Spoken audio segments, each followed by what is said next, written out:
In the smoke-filled rooms of power, far from the eyes of the public, decisions are made. Decisions that ripple outwards, shaping wars, economies, and lives. These are not the stories we tell ourselves about progress or democracy. They are the stories of power, how it is wielded, how it transforms, and how it escapes accountability. This was an era where wars stopped having victors, when nations, drained by conflict and crisis, turned to unelected experts for salvation. It was the rise of technocracy, a quiet revolution where decisions were not made on the battlefield or in debate halls, but in boardrooms and algorithms. The consequences were seismic. What began as a promise to restore order left economies hollowed out and wars without end. Communities once held together by industry fell apart under the weight of austerity. Ideals of democracy and progress were traded for the cold calculations of markets and metrics. Control didn't vanish, it shifted. From the visible to the unseen, from the hands of the people to the grasp of systems sprawling beyond comprehension, too intricate and too powerful to challenge. As the world's gaze was drawn elsewhere, power ceased to be declared. It was imposed, silently. This is the story of an age where decisions once debated in daylight were concealed in shadow, of unintended consequences, the wars that bred more wars, the markets that seeded new crises, and the systems that reshape lives without consent or accountability. It's not just about who holds power now, it's about how we lost sight of it, and whether it will ever be seen again.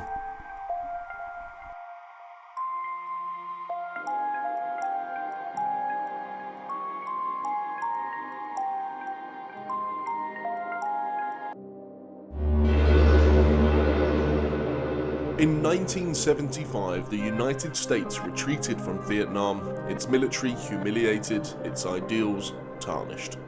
Saigon's fall was more than a moment, it was a symbol of a nation forced to confront its limits. Over 58,000 Americans and millions of Vietnamese had died, but what haunted the corridors of Washington most was the realization that military might could not impose its will on a determined people. The American public, weary and disillusioned, questioned the purpose of interventionism, but the lesson learned was short-lived. From Grenada to Iraq and most recently Afghanistan, the echoes of Vietnam have persisted. In 2021, desperate Afghans clung to the landing gears of US planes, mirroring the desperation of those left behind in Saigon decades earlier. These parallels were stark. In both conflicts, overwhelming firepower and advanced technology failed against guerrilla tactics and local resolve. The trillions spent on war efforts did not buy victory, but instead left a legacy of destruction, displacement, and doubt. The images of helicopters evacuating Saigon and planes fleeing Kabul became bookends of a narrative where lessons were repeatedly ignored. Yet, Vietnam and Afghanistan also transformed the way wars were fought. Direct occupation gave way to proxy battles and remote warfare. Instead of deploying soldiers en masse, nations outsourced conflicts through local allies, drones, and private contractors. These approaches, designed to avoid the spectacle of failure, often led to prolonged suffering and deeper instability. The withdrawal from Afghanistan was, in many ways, Vietnam's ghost, returning to haunt America. Both marked the end of an era, one where the superpower's belief in its ability to reshape the world was shattered. But they also marked the beginning of something else, a world shaped less by bold intervention, and more by hesitant retreat and the pursuit of power through indirect means.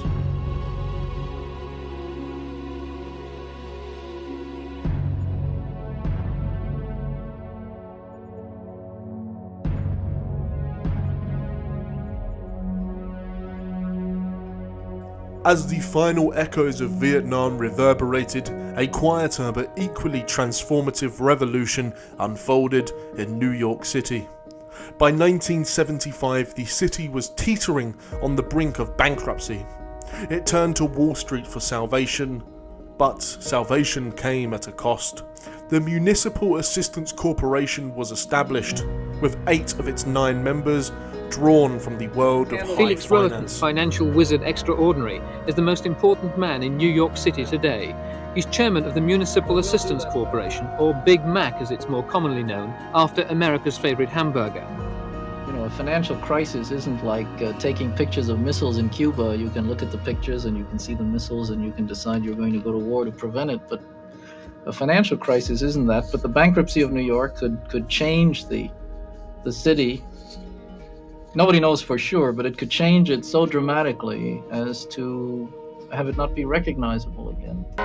Public services were gutted to satisfy creditors' demands, heralding a new era where financial elites ruled from behind closed doors. Public workers bore the brunt of this financial reckoning. Thousands were laid off, leaving families struggling to survive. Libraries shuttered and rubbish accumulated in the streets, symbolic of a city in decay. Water's really in bad shape. Usually we've had enough men and manpower to get in here and do a pretty good job of cleaning it up, but due to the money crisis, they just don't have the manpower, and this is the results.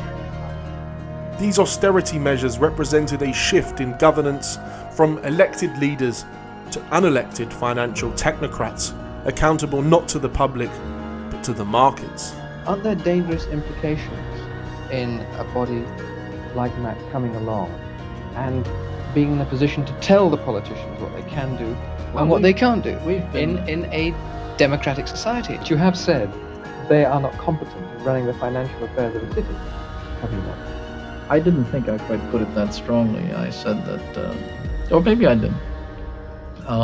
Politicians with money are like kids with marijuana, and you have to tell them, you know, this is all you've got.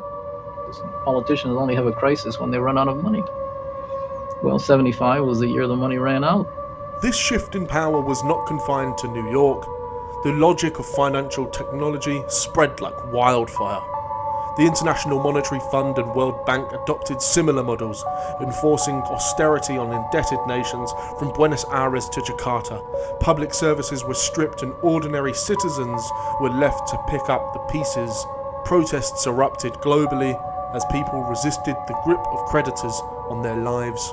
The parallel to today's world are striking: student debt crises, skyrocketing rents, and the rise of billionaires amid economic precarity all trace their roots to this moment. In New York, austerity was framed as a necessary evil, but it also marked the beginning of a broader movement to place the logic of the market above the will of the people. Just as the streets of New York were filled with uncollected trash, today's cities grapple with detritus of decades of financial dominance. Families face eviction while hedge funds profit from foreclosures.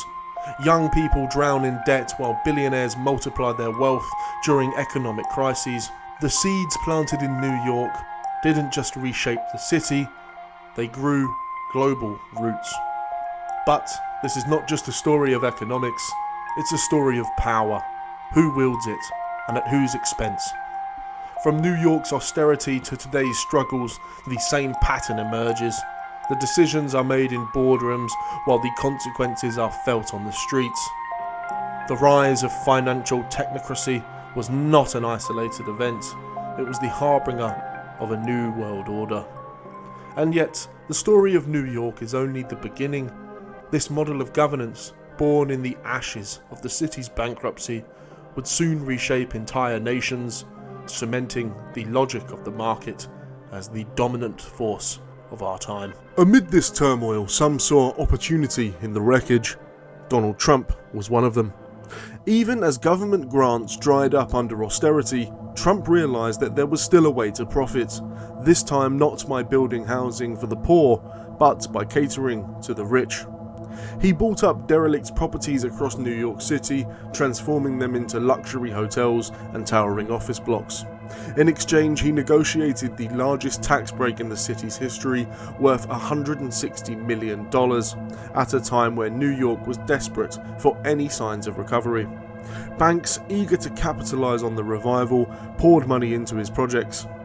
The result was a city increasingly shaped not for the many, but for the few, a playground for the rich, built on the tax breaks of a bankrupt government.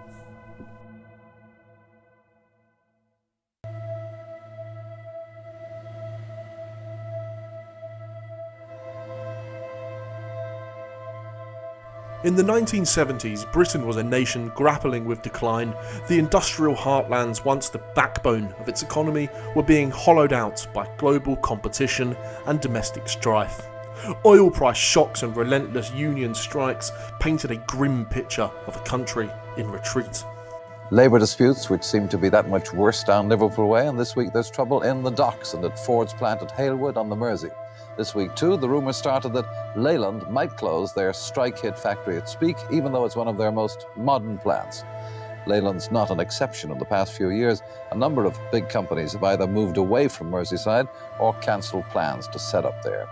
Yet amid this economic turmoil, one industry thrived, the defence sector, buoyed by an unlikely saviour, the Kingdom of Saudi Arabia.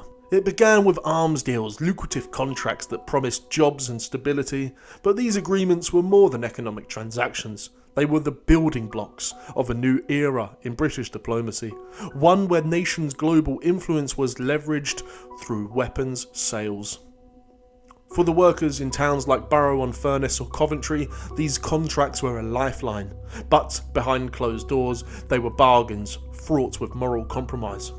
This uneasy pragmatism would come to define Britain's relationship with the arms trade. As factories churned out tanks and aircraft or exports, whispers of corruption began to circulate. By the late 1970s, allegations of bribes and kickbacks tarnished the reputation of both politicians and corporations. The most notable scandal, involving British arms giant BAE Systems, would later expose a sprawling web of influence, one that stretched from Downing Street to Rhydia. This is where groundbreaking innovation begins to take shape, where dreamers come together to unlock their best potential, and where you can discover a meaningful purpose supporting our missions around the globe.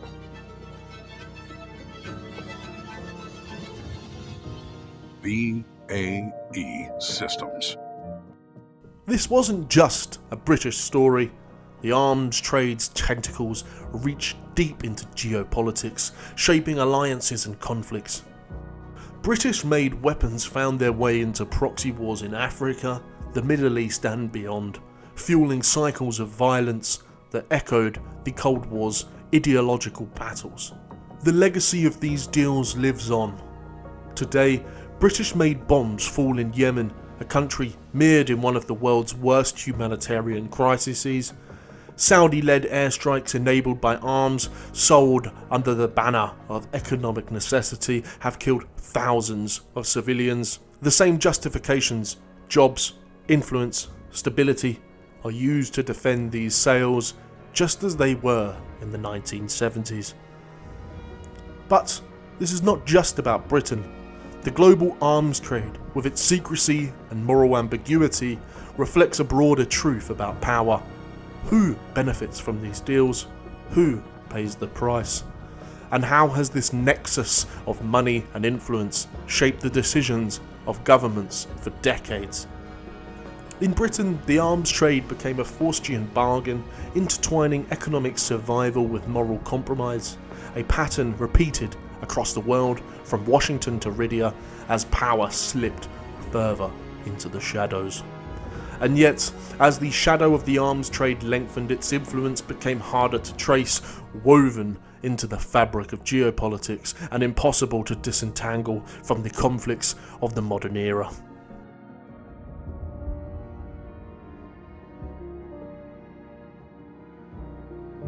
And so, From the jungles of Vietnam to the boardrooms of Wall Street and the shadowed corridors of Britain's defence industry, we see a pattern emerge, a dance of power and consequence. A world once shaped by ideals now bends to the will of markets, technocrats and cold pragmatism. Power, once a banner flown by nations, is now diffused. It resides in the silent metrics of spreadsheets, the signatures on contracts and the quiet nods of unelected elites. It's not about who governs, but who decides. Decisions are no longer made in the open where ideals can clash, but in the hidden spaces where outcomes are calculated not for the many, but for the few. In Vietnam, the limits of force were laid bare, but the lessons were unlearned. Wars no longer end, they echo, each conflict a new verse in an old song. In New York, the garbage wasn't just on the streets, it was in the system, as debt and austerity became the new currency of control. And in Britain, the defence industry did not merely survive economic collapse, it thrived by exporting destruction, tying survival to sacrifice and profit to pain. What binds these stories together? Power. Its limits, its transformation, and its profound consequences. A new architecture of influence has taken root where governments, once the grand arbiters of human destiny, now bow to forces they cannot fully control. This is not the story of nations in decline, it is the story of power in transition, a shift from the visible to invisible, from idealism to the cold calculus of pragmatism. The decisions of yesterday shape the crises of today, and the structures they built cast long shadows over the future. The question is no longer what happened, but what comes next, and whether we, too, are merely passengers in a system too vast to confront.